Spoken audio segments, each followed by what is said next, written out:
नमस्कार मित्रों, कैसे हैं आप सभी लोग। मित्रों, मेरे पास कई दिनों से प्रतियोगी छात्रों के फ़ोन आ रहे थे और उनका मुझसे प्रश्न यही था कि मुख्य परीक्षा का प्रश्न का उत्तर हम किस प्रकार लिखें।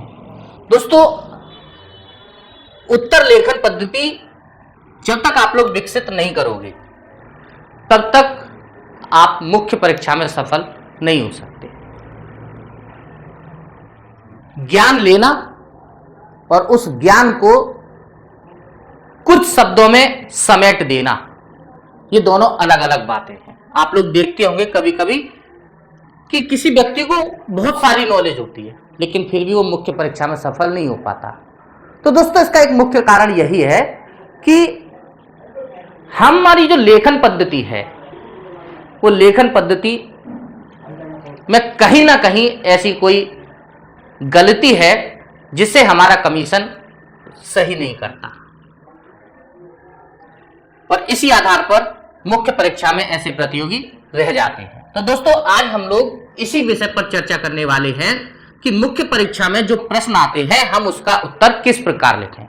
दोस्तों, लेखन शैली कोई एक दिन में आप विकसित नहीं कर सकते। आपको अगर मुख्य परीक्षा में सफल होना है तो आपको अपनी लेखन पद्धति में सुधार करना पड़ेगा। और दोस्तों, आप यदि प्रतिदिन 1 या 2 आंसर डेली लिखने का अभ्यास करेंगे तो धीरे धीरे आपकी लेखन पद्धति सुधर जाएगी। तो आज मैं यही चर्चा करने वाला हूं कि मुख्य परीक्षा में जो प्रश्न पूछे जाते हैं उनका उत्तर हम किस प्रकार लिखें। तो दोस्तों, एक बात आप लोग ध्यान रखिएगा, जो प्रश्न पूछे जाते हैं उनको मैं आंसर लेखन में यानी उत्तर लेखन में 4 बातों का विशेष आप लोगों को ध्यान रखना चाहिए, जिसमें सबसे फर्स्ट आता है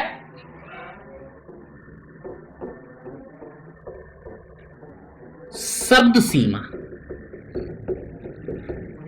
यानी आपने जो उत्तर लिखा है वो प्रश्न में जो शब्द सीमा दी गई है उस शब्द सीमा के अंदर होना चाहिए।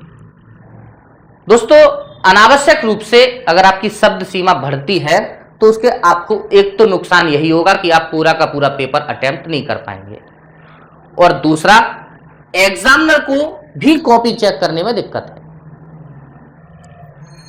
दोस्तों, आप ये बात भूल जाइएगा कि आपका आंसर पूरा पढ़ा जाता है कमीशन के अंदर।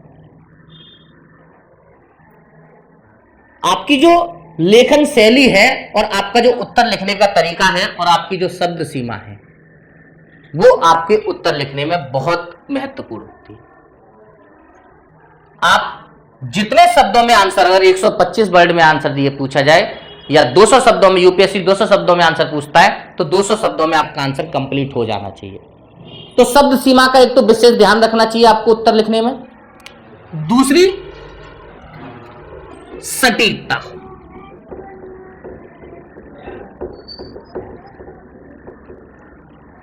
सटीकता का अर्थ है कि प्रश्न में जो पूछा जाए उसको ही केंद्र बना करके आपको अपना उत्तर लिखना चाहिए। सटीकता भी बहुत महत्वपूर्ण होती है मित्रों। अगर आप सटीकता का ध्यान नहीं रखेंगे तो आप एक अच्छा उत्तर नहीं लिख सकते। जैसे प्रश्न में आपसे पूछा जाए कि सिंधु घाटी की सभ्यता की विशेषताओं पर चर्चा कीजिए, तो दोस्तों आपको क्या करना है, अगर ये 150 शब्दों में पूछा जा रहा है तो फर्स्ट 30 से 35 या 40 शब्दों में आपको सिंधु सभ्यता का जो इंट्रोडक्शन है वो आप दे सकते हैं और बाकी जो 110 शब्द बचते हैं उस 110 शब्द में आपको उसकी विशेषता बतानी है और वो भी वो विशेषता बतानी है जो सबसे महत्वपूर्ण है। तो ध्यान रखिएगा। दूसरा जो सबसे इंपॉर्टेंट बिंदु आता है आंसर लिखने में वो है सटीकता। आपका आंसर एकदम सटीक होना चाहिए जो क्वेश्चन में पूछा गया है। तीसरी चीज है दोस्तों तार्किक।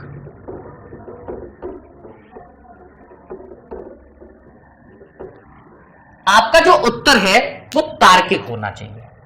अगर उत्तर तार्किक नहीं है आपका तो कोई फायदा नहीं है। आप अगर देखेंगे यूपीएससी या स्टेट सर्विस एग्जाम में शुरुआत में लिखा होता है कि अगर आप सतही जानकारी रखते हैं तो सतही जानकारी में आपको कोई भी मार्क्स नहीं दिया जाएगा। दोस्तों, तार्किकता का मतलब क्या है? आप जो आंसर लिख रहे हैं उस आंसर को पुष्ट करने के लिए आपके पास तर्क होना चाहिए।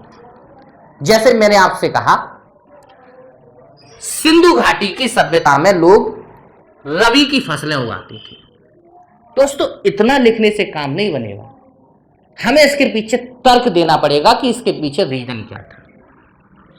जैसे यहां पर हम एक तर्क दे सकते हैं कि सिंधु घाटी की सभ्यता में मई और जून के महीने में बाढ़ आती थी और उसी वजह से बाढ़ का पानी जब भर जाता था तो अक्टूबर में बाढ़ का पानी उतरने के बाद वहां पर लोग फसल बोते थे। तो स्वाभाविक सी बात है दोस्तों, वहां रबी की फसलें होंगी। या आपसे कहा जाए, मैं कहता हूं सिंधु घाटी की सभ्यता में महिलाओं का विशेष स्थान था, तो आपको इस बात को पुष्ट करने के लिए तर्क देना पड़ेगा कि संपूर्ण हड़प्पा सभ्यता से महिलाओं की, स्त्रियों की मूर्तियों की प्राप्ति हुई है। अगर आप ये तर्कपूर्ण बातें आंसर में लिखते हैं तो आपका उत्तर तार्किक माना जाएगा और उसी के आधार पर आपको मार्क्स मिलेंगे। और कोशिश कीजिएगा कि ये तर्क आपका अपना होना चाहिए, खुद की स्वाभाविक होना चाहिए। और फोर्थ, आपका उत्तर संतुलित होना चाहिए। संतुलित का मतलब क्या है? संतुलित का मतलब यह है कि आप अनावश्यक रूप से किसी भी विचारधारा का समर्थन नहीं करना चाहिए आपको, और अनावश्यक रूप से किसी भी विचारधारा का विरोध नहीं करना चाहिए। आपका उत्तर सकारात्मक और नकारात्मक दोनों पहलुओं से बचा हुआ होना चाहिए। ऐसा उत्तर संतुलित उत्तर होता है। मान लीजिए गांधीवाद के ऊपर आपके प्रश्न पूछा जाता है और आपका जो एग्जामिनर है कॉपी चेक करने वाला, वो गांधी की विरोधी विचारधारा का है और आप गांधी की विचारधारा का वहां समर्थन कर रहे हैं, तो ऐसी स्थिति में आपको नकारात्मक परिणाम भुगतने पड़ सकते हैं। और अगर आपका उत्तर बैलेंस होगा तो आपको कोई प्रॉब्लम नहीं आने वाली है। तो कोशिश करना चाहिए कि हमारा जो उत्तर है वो संतुलित हो। दोस्तों, आप इन 4 बिंदुओं को ध्यान में रख करके अगर आप लेखन पद्धति अपनी विकसित करोगे तो मैं उम्मीद कर सकता हूं कि आप मुख्य परीक्षा में जरूर सफल होंगे। दोस्तों, 2015 में मैं भी यूपीएससी का इंटरव्यू दे चुका हूं और मेरे मेंस में मार्क्स अच्छे थे, लेकिन मेरा इंटरव्यू ठीक नहीं हुआ था, मेरा फर्स्ट इंटरव्यू था। तो आप समझ सकते हैं कि ये 4 बिंदु जो हैं वो बहुत महत्वपूर्ण हैं और उत्तर लेखन में आप इन चारों का विशेष ध्यान रखिएगा। शब्द सीमा का, जो प्रश्न में शब्द सीमा है उसको ध्यान में रख करके उत्तर लिखना है। सटीकता, यानी जो शब्द हमको लिखने हैं वो सटीक होने चाहिए, जो प्रश्न में पूछा जाए केवल वही उत्तर देना चाहिए। तार्किक होना चाहिए, अपनी बात को पुष्ट करने के लिए आपके पास तर्क होना चाहिए और संतुलित होना चाहिए। ये 4 बातें आप लोग ध्यान रखेंगे।